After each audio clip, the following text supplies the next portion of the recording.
Good morning friends, मैं advocate CA Mukund Chauhan आज आपके साथ एक इम्पॉर्टेंट सर्कुलर नंबर 171 जो 6 जुलाई 2022 को central board of indirect taxes ने इशू किया है, जो कि काफ़ी इम्पॉर्टेंट सर्कुलर है क्योंकि पहली बार बोर्ड ने ये डिफ़ाइन किया है कि फ़ेक इनवॉइस किसे कहेंगे और कोई भी क्रेडिट आपने फ़ेक इनवॉइस के बेसिस पर ली है तो उसको फ्रॉडुलेंट क्रेडिट की जाएगी। और फेक इनवॉइस के डेफिनेशन में एक्ट में कहीं कुछ भी दिया हुआ नहीं है। सर्कुलर में बोर्ड ने ये कहा है कि अगर कोई भी इनवॉइस जिसके साथ गुड्स या सर्विसेज सप्लाई नहीं की गई है तो वो सारे ट्रांजैक्शन को सप्लाई नहीं माना जाएगा और ये सारे ट्रांजैक्शन अंडर फेक इनवॉइस हुए हैं और उसके बेसिस पे रिसिपिएंट को भी उसकी आईटीसी नहीं मिलेगी। फ्रेंड्स, इस सर्कुलर में बोर्ड ने सीरियल नंबर 1 में ये कहा है कि ए ने बी को गुड्स दिया, डिपार्टमेंट ने अपनी शोकॉज नोटिस इशू की, उसमें ये एलिगेशन लगाया कि ए ने बी को खाली इनवॉइस दिए हैं और उस इनवॉइस के बेसिस पे न तो कोई गुड्स या सर्विसेज दी गई है, और बी ने ए के इनवॉइस के बेसिस पे आईटीसी क्रेडिट अवेल करी है। ऐसे सिचुएशन में क्या ए के ऊपर टैक्स का डिमांड अंडर सेक्शन 73 या 74 किया जा सकता है या उसके ऊपर सिर्फ पेनल्टी अंडर सेक्शन 122 लगाई जा सकती है? बोर्ड ने ये क्लेरिफाई किया कि ऐसे सिचुएशन में चूँकि ए ने बी को सिर्फ इनवॉइस दिया है, कोई गुड्स या सर्विसेज नहीं दी है उस इनवॉइसेस के अंतर्गत, तो वो इनवॉइस फेक इनवॉइस कहे जाएंगे। और चूँकि सेक्शन 7 के अंदर जो कंडीशन है सप्लाई का वो फुलफ़िल नहीं होता है, तो ए ने बी को कोई भी सप्लाई नहीं की है। इस सिचुएशन में ए से टैक्स का डिमांड अंडर सेक्शन 73 या 74 नहीं किया जा सकता और ए के ऊपर सिर्फ पेनल्टी की ही शोकॉज नोटिस इशू होगी अंडर सेक्शन 122। अब सीरियल नंबर 2 में इस सर्कुलर में बोर्ड ने ये कहा है कि ए ने बी को इनवॉइस दिए, बी ने उस इनवॉइस के बेसिस पे क्रेडिट ली, डिपार्टमेंट शोकॉज नोटिस इशू करता है बी को, इस ग्राउंड पे करता है कि भाई आपके पास ए से जो इनवॉइस आए वो फेक इनवॉइस है और आपने जो उस इनवॉइस के बेसिस पे क्रेडिट ली है that is the fraudulent credit, और बी को show cause notice for the demand of the tax issue करता है। सीरियल नंबर 2 में ऐसे ट्रांजैक्शन मेरे हिसाब से कवर होंगे। मैं एक एग्जांपल लेके आपको क्लेरिफाई करना चाहता हूँ। सपोज़ करो आप एक प्रोसेस हाउस हो, आपके पास इनपुट में केमिकल्स आते हैं, आपके पास केमिकल्स इनवॉइस के थ्रू आए, डिपार्टमेंट ने आपको एक नोटिस इशू किया कि भाई आपके पास जो केमिकल ए से आए हैं वो फेक इनवॉइस में आया है, एक्चुअल में आपके पास कोई केमिकल आया ही नहीं है उस इनवॉइस में, ए ने आपको खाली इनवॉइस इशू किए। अब बी चूँकि मैन्युफैक्चरर है तो उसने उस गुड्स को कंज्यूम कर लिया अपनी फैक्ट्री में for manufacture of the processed fabrics, लेकिन बी के पास केमिकल सप्लायर और भी बहुत सारे हैं। उसने अपनी एक सिस्टम बना के रखी है कि जो भी कोई केमिकल्स कोई भी सप्लायर से आता है, ए से आता है या XYZ से आता है, उसकी एक प्रॉपर एंट्री होती है और वो एक प्रॉपर इशू होता है प्रोडक्शन में। उस रिकॉर्ड से अगर बी डिपार्टमेंट को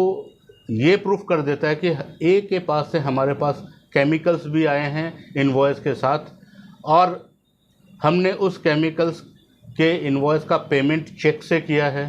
प्लस हमारे रिकॉर्ड के हिसाब से जो भी कोई केमिकल आते हैं उसका हम एक सिस्टम फॉलो करते हैं, इनवर्ड रजिस्टर में उसकी एंट्री होती है, हम उसको मैन्युफैक्चर में यूज़ करते हैं और फाइनली प्रोसेस फैब्रिक्स के ऊपर हमने GST भरा है। ऐसे सिचुएशन में इनपुट टैक्स क्रेडिट हमारी जो कि हमने ए के इनवॉइस के बेसिस पे ली है that is not the fraudulent credit.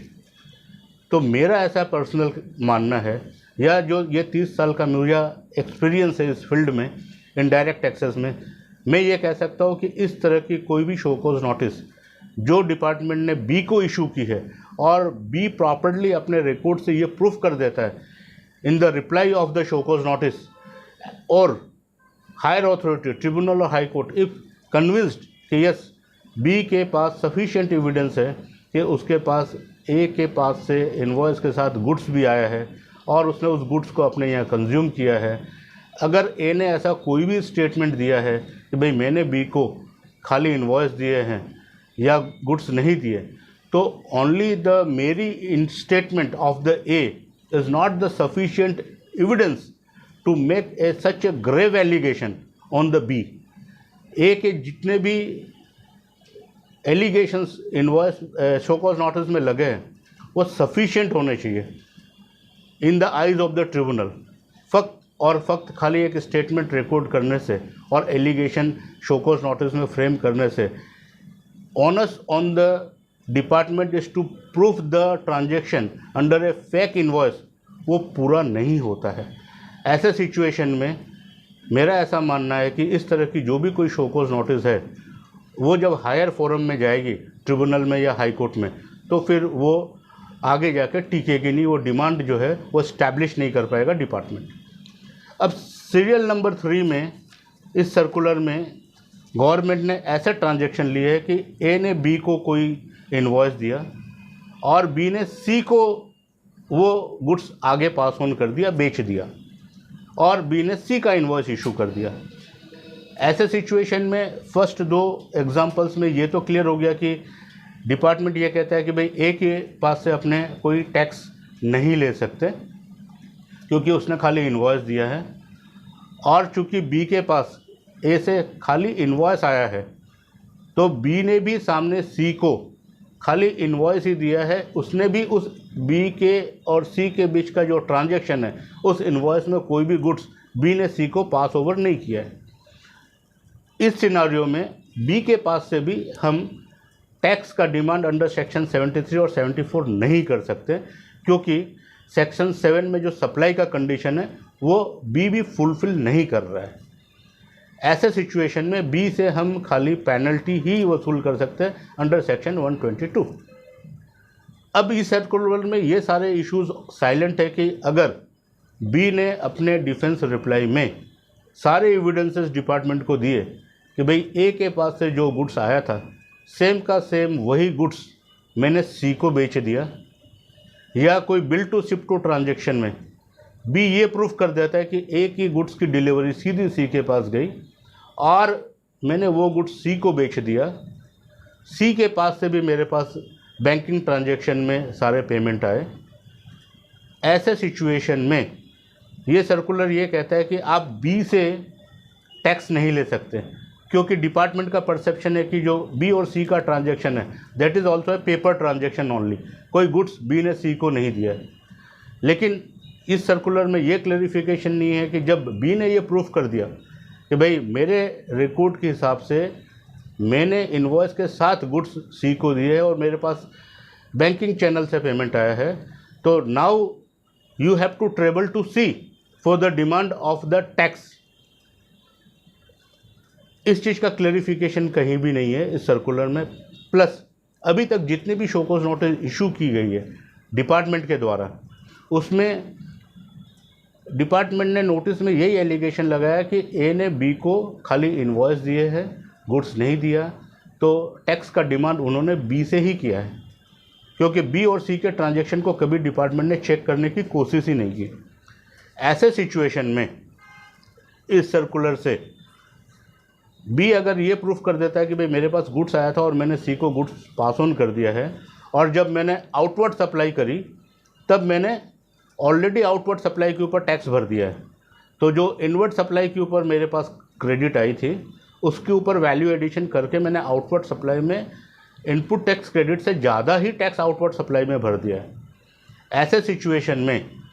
अगर कोई भी शो कॉज नोटिस बी को दी गई है for the demand of the tax तो भी वो आगे जाके सस्टेन नहीं करेगी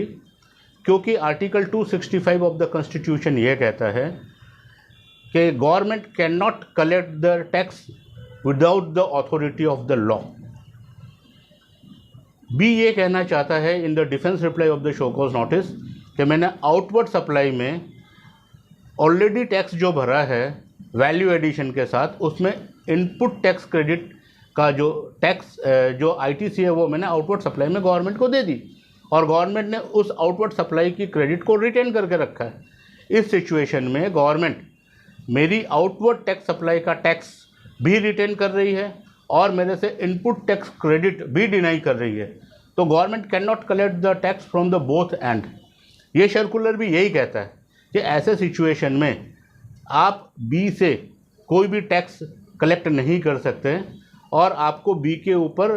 फक्त पेनल्टी अंडर सेक्शन 122 में ही लेवी कर सकते हैं।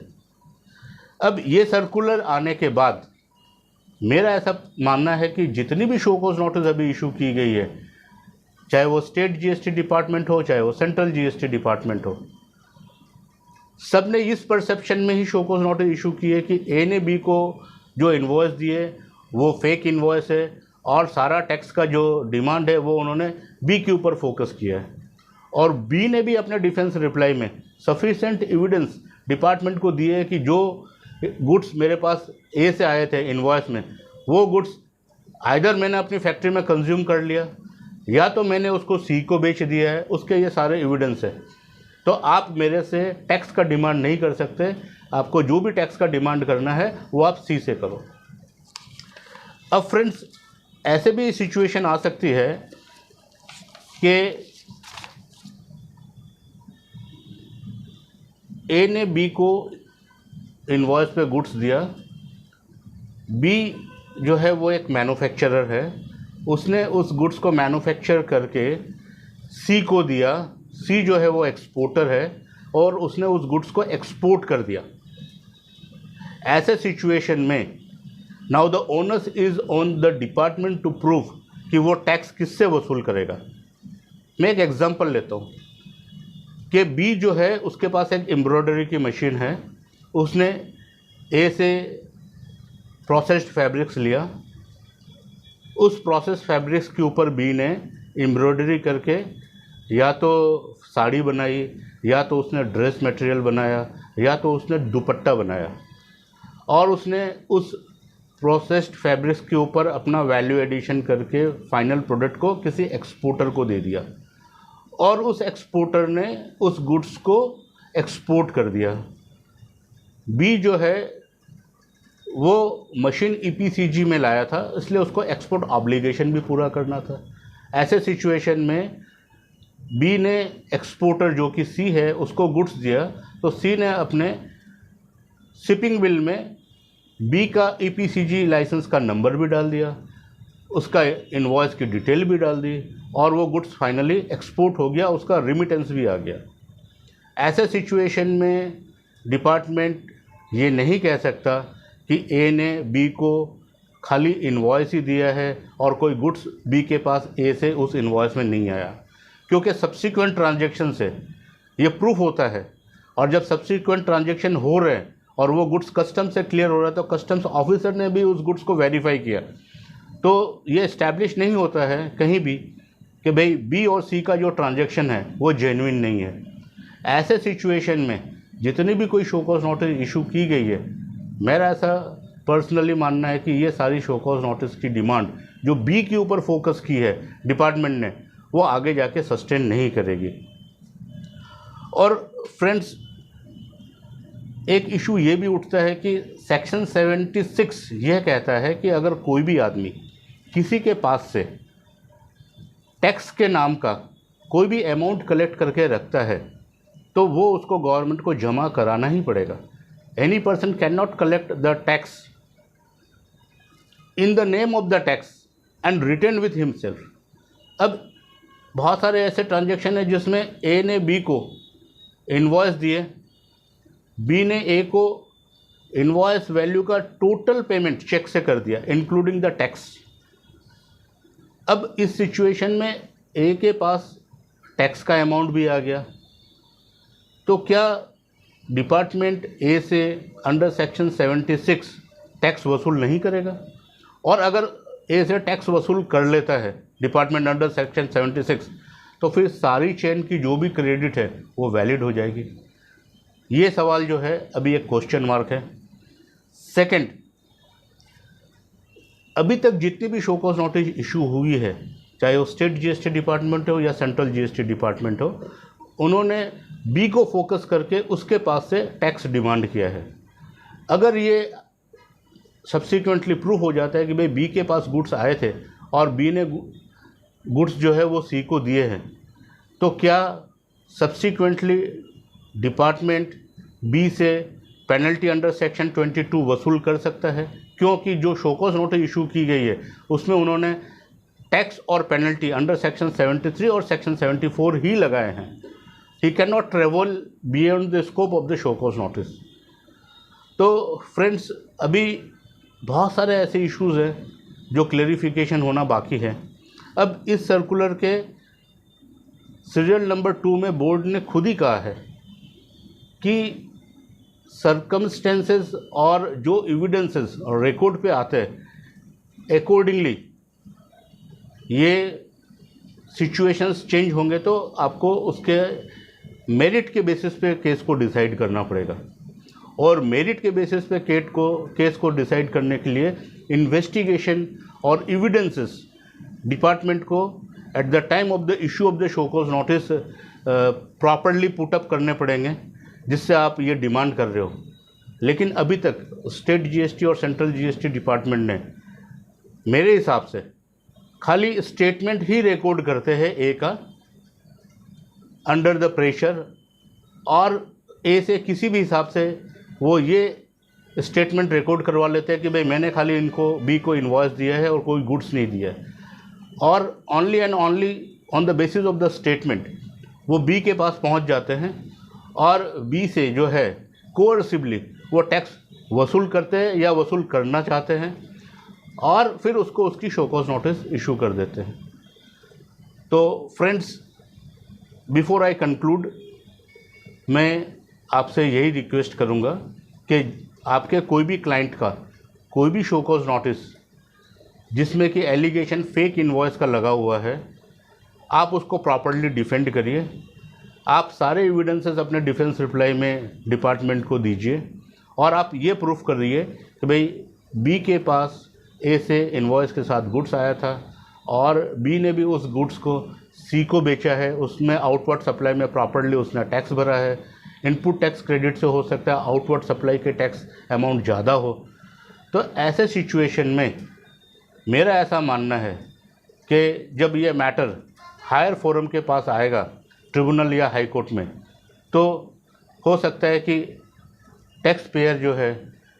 जिसको ये नोटिस इशू की गई है वो डिपार्टमेंट या हायर अथॉरिटी उस नोटिस को क्रैश कर दे और वो लायबिलिटी इस्टेब्लिश नहीं होगी। Friends, thank you very much for the patience hearing. Thank you very much.